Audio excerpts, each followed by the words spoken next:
తర్వాత కాలంలో అదే ఆపరేషన్ గంట లోపల చేసేవాడు. ఆ రోగి సంపూర్ణ ఆరోగ్యం కలిగి చాలా ఏళ్ళు బతికి.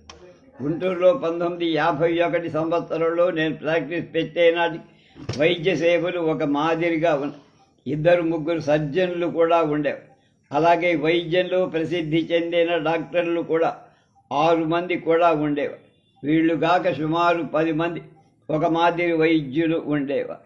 అయితే వీరి మధ్య సఖ్యత అంతగా ఉండేది కాదు. మీటింగులు జరిగేటప్పుడు మామూలుగా మాట్లాడుకున్న మనస్సు విప్పి మాట్లాడుకోవటం చాలా తక్కువ. జిల్లాలో తెనాల్లో కూడా 5-6 ప్రాక్టీస్ ఉన్న సర్జన్లు ఉండే. వారి మధ్య కూడా సఖ్యత ఉండేది. అంతేకాదు గుంటూరులోని వాళ్ళ తెనాలిలో ఉన్న డాక్టర్లపై ఈర్ష్య అసూయలు ఎక్కువ. ప్రొఫెషనల్ జెలసీ తగ్గించేందుకు నేను ప్రాక్టీస్ పెట్టిన మొదట్లోనే ఈ పరిస్థితి మార్చాలను అవసరమైనప్పుడు ఇక్కడ ఉన్న సీనియర్ డాక్టర్ సలహా కోరేవాడు. నేను ఎవరికైనా సలహా ఇవ్వడానికి అందుబాటులో ఉండేవాడు. నేను ప్రాక్టీస్ పెట్టిన తర్వాత సంవత్సరానికి తెనాల్లో నా స్నేహితుడు డాక్టర్ వీరరాఘవయ్య ప్రాక్టీస్ ప్రారంభించి, వీళ్ళిద్దరూ MBBS డాక్టర్, పోస్ట్ గ్రాడ్యుయేషన్ కాల. అయినా సరే వారితో కూడా సర్జరీ చేయించాలనే ఉద్దేశంతో, మీరు 2 డాక్టర్లు ఉన్నారు కదా, సర్జరీ చేయటానికి వెనకాడవద్దు, అవసరమైనప్పుడు నన్ను పిలవండి, నేను వచ్చి హెల్ప్ చేస్తాను. అలానే గుంటూరులో నేను చేసే ప్రతి మేజర్ సర్జరీకి మీకు కబురు చేస్తా, అందులో ఎవరో ఒకరు వచ్చి నాకు హెల్ప్ చేయండి. ఆ ప్రకారం కొన్నాళ్లకు మీకు విశ్వాసం పెరుగుతుందని చెప్పా. 2 సంవత్సరాలు జరిగిన తర్వాత ప్రత్యేకంగా నా అవసరం ఉంటుందనుకుంటే తప్ప నన్ను పిలవద్దు, మీరే సర్జరీ చేసుకోండి. ఇంతలో చెరుకుపల్లిలో డాక్టర్ పాపారావు ప్రాక్టీస్ ప్రారంభించిన తర్వాత తెనాల నుండి వీరయ్య కానీ వీరరాఘవ కానీ అక్కడ సహాయం చేస్తూ ఇంకా పెద్ద కేసు అనుకుంటే నన్ను పిలిచేవారు, నేను వెళ్ళి సాయం చేసేవారు. గుంటూరు, ప్రకాశం, కృష్ణా జిల్లాలో నా వద్ద పనిచేసి ప్రాక్టీస్ చేస్తున్న డాక్టర్ల దగ్గర అవసరమైనప్పుడు వెళ్ళి వాళ్ళ ఆపరేషన్లు చేసి వచ్చేవారు. అలా వెళ్ళిన ప్రదేశాలు తెనాలి, చెరుకుపల్లి, రేపల్లె, చెనకలూరిపేట, పిడుగురాళ్ళ, నరసరావుపేట, బాపట్ల, చీరాల, ఒంగోలు, కృష్ణా జిల్లా, చల్లపల్లి, విజయవాడ. అలా వెళ్ళినప్పుడు నేను డాక్టర్లకు ఆపరేషన్ విధానం ఈ విధంగా చెయ్యాలని చెప్పి కొద్ది కాలంలో వాడు స్వతంత్రుగా చేయగలిగేటువంటి సర్వీస్ ఇచ్చారు. ఒక సందర్భంలో కృష్ణా జిల్లా ఘంటసాల గట్టిబాడి బ్రహ్మయ్య గారికి వారింట్లో శస్త్రచికిత్స చేశారు. ఆ తర్వాత వారు మరలా ఒకసారి గుంటూరు వచ్చి శస్త్రచికిత్స చేయి. అలానే ఇంకా కొంతమంది కూడా చేశారు. బ్రహ్మయ్య గారు తన జీవన నౌక అనే చరిత్ర జైతులో ఈ విషయం గురించి ప్రశంసించారు. నేను చేసిన ఈ చిన్న సహాయాన్ని గుర్తించారని వారి గ్రంథంలో ప్రస్తావించడం వారి సహృదయకు 1-2 ఆపరేషన్ల పుస్తకాలలో ఉన్నట్లుగా నేను నేర్చుకునేట్లుగా కాక కొత్త పద్ధతిలో చేసి, ఒకటి నా ఇష్టము, రెండవది నాస్తము, రెండవది ఫిస్టులా ఇన్యాను ఆసనం చేసిన తర్వాత మళ్ళా వచ్చే అవకాశం. అందువల్ల పక్క లూటి ఆపరేషన్ ఎక్కువ మంది సర్జన్లు ఈ ఆపరేషన్ చెయ్యకుండా తప్పించుకోండి. 2-3 కేసులైతే అంతకుముందు 10 సంవత్సరాల కాలం ఏ 10 మంది దగ్గర ఆపరేషన్ చేయించుకొని నయంగా నా దగ్గరకు వచ్చి, అందులో ఒక ఆయన స్కూల్ టీచర్ నా విద్యార్థికి అన్న. అటువంటి కేసులు తీసుకునే ముందు వారికి ఒక విషయం చెప్పేవారు. పూర్తిగా మానే వరకు నెల కానీ 2 నెలలు కానీ హాస్పిటల్లో ఉండాలి. ఆ స్కూల్ టీచర్కు అదే చెప్పి ఆపరేషన్ చేసి 2 ఏళ్ల తర్వాత అతనుండే ఊళ్ళో కొత్తగా హాస్పిటల్ ప్రారంభానికి అప్పుడు అతను పసిబిడ్డను ఎత్తుకొచ్చి, ఈ బిడ్డ మీ పుణ్యమేనండి. అప్పటికి అతను పెళ్ళయి దాదాపు 12 ఏళ్ళు. ఈ 12 ఏళ్లలో ఎక్కువ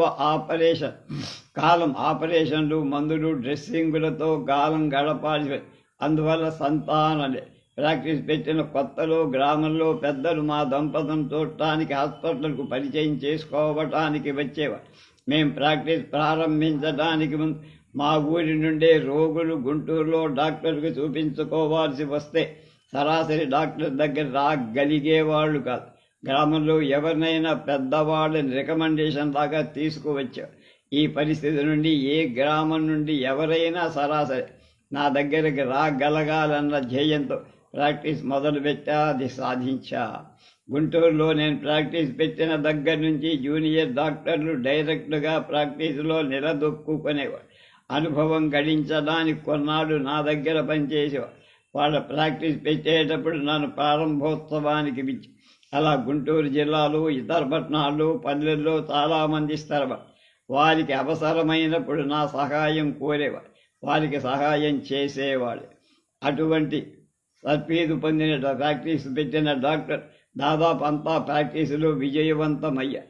ఆ పట్టణాలలో ఊళ్ళలో కూడా ఒకరికొకరు సహాయం చేసుకుంటూ ఉండేవారు. ఆ రకంగా డాక్టర్ల మధ్య విరోధం తగ్గి సమైక్య భావం నేను సాధించిన విజయంగా భావిస్తాది. ఇలానే బయట ఆపరేషన్లు చేసి ఏ కేసునైనా అనుకోని కాంప్లికేషన్ వస్తే నా దగ్గరికే తెచ్చేవారు. వారికి అవసరమైన చికిత్స చేసి నివారణ చేసి ఇప్పుడు అన్ని పట్టణాల్లో పెద్ద సంఖ్యలో డాక్టర్లు ప్రాక్టీస్ చేస్తున్నారు. అన్ని విభాగాలు ప్రత్యక్ష శిక్షణ పొంది ప్రత్యేక నిపుణులుగా ప్రాక్టీస్ కొనసాగిస్తూ పూర్వపు విరోధ భావం కనిపించడం లేదు. వైద్యునిపై నమ్మకం వమ్ము కార.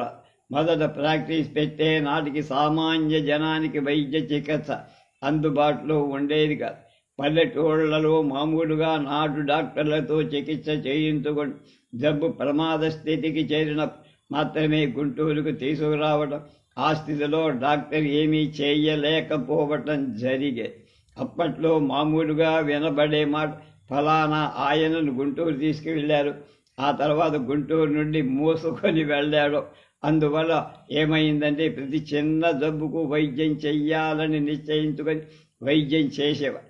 చిన్నవాళ్ళకు కూడా అందుబాటులో ఉన్నానని తెలిసిన తర్వాత ఎక్కువ మంది రావటం జరిగింది. నేను ప్రాక్టీస్ పెట్టిన కొన్నేళ్లకే Guntur district headquarters hospital general hospital అయ్యి, అంతే మెడికల్ కాలేజీకి అనుబంధ హాస్పిటల్ అయ్యి వైద్యంలో అన్ని బ్రాంచులలో స్పెషలిస్టులు వచ్చి అప్పటికే అలవాటు పడ్డవాడు.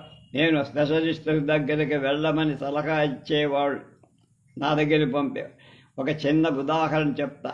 ఒక ఇంటర్మీడియట్ విద్యార్థి రొప్పుతూ రోజుతూ వచ్చి తనకు ఎనేమియా రక్తహీనత ఉన్నదని దానికోసం దప్పరించి డాక్టర్ల లిస్ట్ ఇచ్చి, అయితే అతన్ని చూస్తే అనేమియాకు వేరే కారణం ఉంటుందని, పొట్టలో యాసిడ్ తక్కువైనందువల్ల వచ్చిందని ఒక అవగాహనకు వచ్చి దాన్ని నిర్ధారణ చేయడానికి అవసరమైన టెస్టులు ఇక్కడ లేవు. మెడికల్ కాలేజీలో బయోకెమిస్ట్రీలో పనిచేసే ఒక మిత్రుడు ఆ టెస్టు చేయటానికి అవసరమైన ద్రవకాలు తెప్పి పరీక్ష చేయగా పొట్టలో యాసిడ్స్ అసలు లేదు. దీనికి ట్రీట్మెంట్ చాలా తేలిక.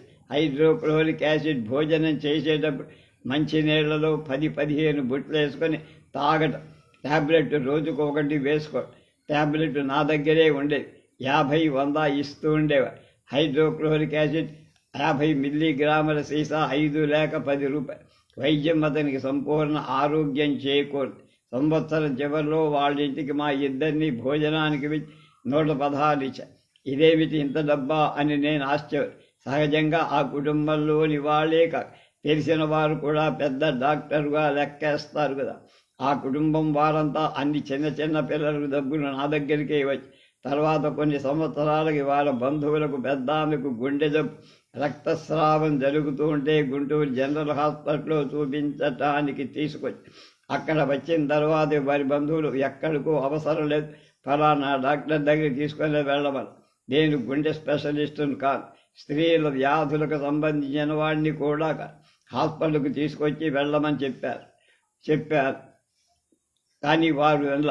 అప్పుడు నాకు తోచిన వైద్య సేవ చేసి రక్తస్రావం ఆగిపోయి గుండె జబ్బు కూడా నిదాని.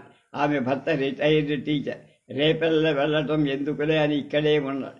ఆ సమయంలోనే వాళ్లకున్న ఒక అమ్మాయికి పెళ్లిళ్ళు చేసి ఆమె భర్త పేరు బోడేపూడి వెంకట్రావుగా, తెలుగు పండితుడు, గొప్ప కవి గారు కూడా. అమ్మాయి పెళ్లి చేసిన తర్వాత కూతురికి అత్తవారింటికి పంపిస్తూ అందరికీ ఉదయం టిఫిన్ పెట్టినారు. బయలుదేరే సమయానికి హఠాత్తుగా అప్పుడు ఏర్పడిన పరిచయం వల్ల బోడేపూడి తాను వ్రాసిన కృష్ణావర్తం అనే చిన్న గ్రంథం నాకు అంకితమిచ్చి తర్వాత వారికి జబ్బు చేసినప్పుడు కూడా నేను వైద్యం చేసేవాడు. తాను సహజ మరణం పొందా. అది తెలియని వాళ్ళకి ఎక్కడ మొదలుపెట్టి ఎక్కడికి వచ్చాననే ఆశ్చర్యం కలగచ్చు. నా ఉద్దేశం, రోగులకు ఒకసారి నమ్మకం ఏర్పడ్డాక ఆ డాక్టర్ పట్ల విపరీతమైన అభిమానం పెరుగు. ఆ రకంగా నా దగ్గర వైద్యం చేసుకునే వాళ్ళు కూడా పెరుగు. కొన్ని సందర్భాల్లో స్పెషలిస్టుల వద్ద నివారణ లేని జబ్బులు నా వద్ద నివారణ జరిగి ప్రజానీకానికి నా మీద ఎంత నమ్మకం ఏర్పడిందంటే, డాక్టర్ కోదండరామయ్య గారి దగ్గర సంప్రదించి వారిచ్చిన మందుల చేతి తీసుకొని వచ్చి ఈ మందులు కరెక్టేనా అనే అభిప్రాయం అడిగా. ఆ విధంగా ప్రాక్టీస్ చేసినందువల్ల అచ్చంగా ఆపరేషన్లు చేసే డాక్టర్ల కన్నా నేను తక్కువే వైద్యం వ్యాపారం కాదు. ఎక్కువ కాలం ప్రాక్టీస్ చేసిన డాక్టర్ ఎవరైనా సరే తన వైద్యంలో పొరపాటు చెయ్యలేదని చెప్పలేడు. కొన్ని సందర్భాల్లో జరిగిన పొరపాట్లను గ్రహించి సరిదిద్దుకోవటం జరుగు. కొన్నిటిలో అవకాశం చెయ్యి దాటిపోదు. ఇటువంటి సందర్భంలో రోగికి సంబంధించిన వారు బాధపడటం, డాక్టర్ను నిందించడం కూడా డాక్టర్ వలన ఈ తప్పు లేకున్నా అనూహ్యంగా రోగి మరణించినప్పుడు కూడా డాక్టర్నే నిందించడం జరుగుతుంది లోకరీత్యా. కొన్ని కేసుల్లో డాక్టర్ చేసిన స్వల్ప వైద్యాన్ని రోగి బాగుపడి డాక్టర్ను గొప్పగా చెప్పుకోవడం జరుగుతుంది. ఆ పై రెండు పరిస్థితులు డాక్టర్ పొంగిపోకుండాను ఉండటం అవసరం. ఇటీవల కాలంలో రోగి ఏ కారణంతో మరణించిన, జబ్బు నయం కాకపోయినా డాక్టర్పై దాడి చేసి లక్షల్లో డబ్బులు పొందటం జరుగుతుంది. కోర్టులకు కూడా వెళ్ళటం జరిగింది. మా తరం వారికి ఈ పరిస్థితి అనూహ్యం. దీనికి బహుశా ఒక కారణం డాక్టర్లు కూడా వేదా సాధనని చూడకుండా ఫీజులు వసూలు చేయటం కాదు. Medical practice is not a trade, ఇది జస్ట్ కౌన్సిలింగ్ కాలింగ్ అన్నది మాకు తెలిసిన సూత్రం. ఈ సూత్రాన్ని పాటించగలిగితే ఇటువంటి అనారోగ్యకరమైన ధోరణులను అరికట్ట. ఆరోగ్య లేని నన్ను బాధించి ఉబ్బసం చూసిన వాడు ఎవరైనా నన్ను ఆరోగ్యవంతుడు అనుకుంటారు. సంపూర్ణ ఆరోగ్యంతో ఉండే అదృష్టం ఏ కొద్ది మందికో ఉంటుంది. చిన్నప్పుడు చెప్పుకోదగ్గ అనారోగ్యం ఏంటి? ఇంటి వద్ద ఆముదపు పిండి ఎరువుగా వాడేవాడు. ఒకసారి దాన్ని నలగొట్టేటప్పుడు ఆ గాలికి ఊపిరి అందనట్లుగా మా తండ్రి అంతకుముందు ఉబ్బసంతో బాధపడేవాడు. చూసేవాడిని కనుక అది కూడా అటువంటి జబ్బే అని అనుమానం. ఆ తర్వాత కాలంలో ముఖ్యంగా చలికాలం విపరీతంగా తుమ్ముడు వచ్చి కొంతసేపటికి ముక్కుల వెంబడి నీరు కారి ఉపశమనం కలిగే. అప్పుడు నేను వైద్య విద్యార్థిని కనుక ఆ జబ్బు కూడా ఉబ్బసంలో కానీ అలర్జీ వల్ల కానీ వస్తుందని అర్థం చేసుకొని ఆ దశలోనే బ్యాలెన్స్ అయ్యాలి అంతే కదా.